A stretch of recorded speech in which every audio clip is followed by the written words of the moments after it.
Venezuelan President Nicolás Maduro's arrest was not about drugs, oil, or saving democracy. It was about maintaining the US dollar's hegemony. At least that's how it appears. Let's break it down. Trump claimed that Maduro was running a drug empire, pumping thousands of tons of cocaine into the US. But many say there might be another factor at play. Maduro was trying to ditch the petrodollar system, an arrangement where crude oil is traded mainly in US dollars. This was not an ideological move. US sanctions had cut Venezuela off from global banks, shipping insurance, and dollar-based payment systems. Since oil is mostly traded in dollars, Venezuela struggled to sell its crude internationally. To survive, it tried new arrangements, taking payments in yuan, euros, and cryptocurrency. But Maduro was not the only leader to do so.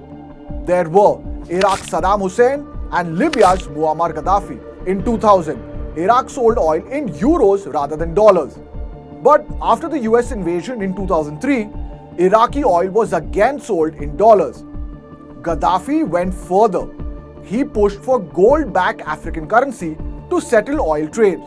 But in 2011, his regime fell after a civil war prompted US-led NATO intervention. While both cases had multiple causes, oil and the dollar were part of the larger picture. To understand why this matters, you need to understand the petrodollar system.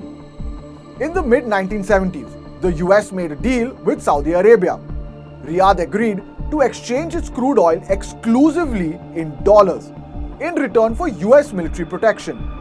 Soon, most oil-producing countries followed. That's how the petrodollar system was born. Now, how does this work?